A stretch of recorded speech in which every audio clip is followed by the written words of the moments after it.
खरगोन के लोग बहुत किस्मत वाले हैं कि कम से कम उनके लिए आवाज उठाने के लिए आप सब लोगों का आज जमीर जिंदा है, तो इतने लोग यहाँ पर उपस्थित हुए हैं।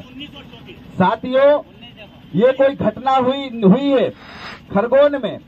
ये खरगोन में जो घटना हुई है ये पहली घटना नहीं है। एनसीआरबी के आंकड़े उठाकर देखेंगे तो पूरे भारत में सबसे ज्यादा अत्याचार आदिवासियों पे किया जा रहा है तो वो मध्य प्रदेश में किया जा रहा है। साथियों, ये एनसीआरबी के आंकड़े बताते हैं और बहुत जिम्मेदारी से बात कर रहा हूं मैं। इसे कोर्ट में भी चैलेंज कर देना। जितने लोग सुन रहे हैं इसको मैं डिफेंड करने के लिए तैयार हूं। साथियों, पूरे भारत में सबसे ज्यादा अत्याचार होता है तो मध्य प्रदेश में होता है। वो चाहे खरगोन की घटना हो लो, इससे पहले एक भाई को जान से मार दिया उसकी घटना हो लो, मानपुर की घटना हो ले, नेमावर की घटना हो ले, एक भाई को गाड़ी के पीछे बांधकर घटना की गई है।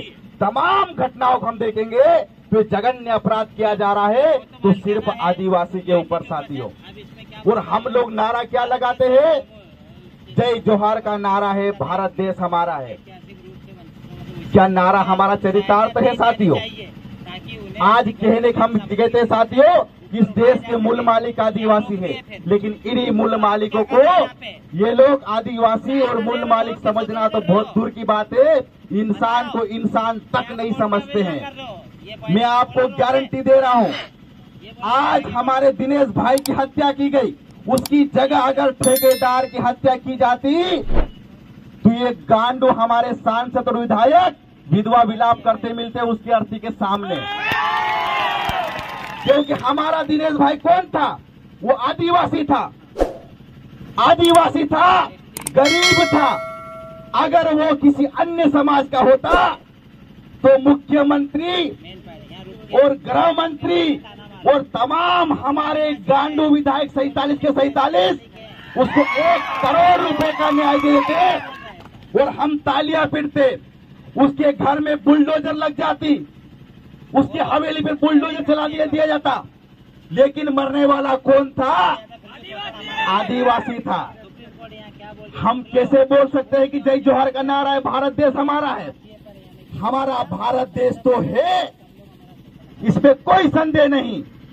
लेकिन जिस वर्षा प्रकार से हमारे बीच से गांडू लोगों की पैदावार बढ़ गई है, तब से आप और हमको सड़कों पर बैठना पड़ रहा है। आपने देखा होगा साथियों, पिछली बार इसी सभा में आया था, खरगोन में आया था और हमने बोला था यहाँ के लोकसभा सांसद गजेंद्र पटेल को भी। गजेंद्र पटेल कौन आदमी था? हमारा आदिवासी है ना। हम किस लिए वोट दिए उसको? आदिवासी सांसद है। राज्यसभा में सुमेर सोनी किस लिए बोले कि हमारी आदिवासियों के मुद्दे उठाएंगे? हमारे 47 विधायक किस लिए वोट दिए? हमारे लिए मुद्दे उठाएंगे। लेकिन ये मुद्दे क्या उठाते हैं? किसकी पर्ची निकलेगी बाणेश्वर बाबा के दरबार में, किसके लिए कितना चंदा देना है बाणेश्वर बाबा की तरफ से, इस बात के लिए बनाया क्या हमने? तो जैसे ही हमारी एक सोने की लंका जो रावण की थी और उसमें एक विभीषण पैदा हुआ, पूरे सोने की लंका को दहा दिया गया था, जैसे विभीषण सोचते हैं। अभी अब चुनाव आने वाले हैं, तमाम जगह हम देखते हैं साथियों, ये फलाना आदमी विधायक बनेगा, वलाना आदमी विधायक बनेगा। साथियों, आप विधायक और सांसद भले ही बन जाना, आपको मुबारकबाद है, लेकिन ये आदिवासियों को बचाने का क्या आपने प्लानिंग करी है तो बताओ पहले। आए दिन हमारे घटना हो रही। मैंने पहले कहा था कि खरगोन का वो दिनेश भाई किस्मत है कि उसके साथ में उसका परिवार इतना खड़ा हुआ। कितने ही हमारे आदिवासी भाई है साथियों, उनको 4 कंधे मिलाने वाले तक नहीं होता है। आप लोगों ने इतिहास पढ़ा है, आर्य लोग भारत आए थे। कितने लोगों ने सुना है आर्य लोग बाहर आए थे? हाथ ऊपर करो। तमाम लोगों ने सुना है कि आज से 1500 से 2000 साल पहले आर्य इस भारत भूमि पर आए थे। लेकिन किसी ने एक बंदा यहाँ से हाथ उठाकर बोल दो ये आर्य लोग कभी भारत भूमि छोड़ के गए? किसी ने देखा आज तक? कभी सुना है आपने? ये लोग कौन हैं? आज हमारे यहाँ नेटिव लोगों के खिलाफ जो षड्यंत्र किया जा रहा है, ये मध्य प्रदेश नहीं है। आपने देखा होगा मणिपुर पिछले 85 दिनों से जल रहा है।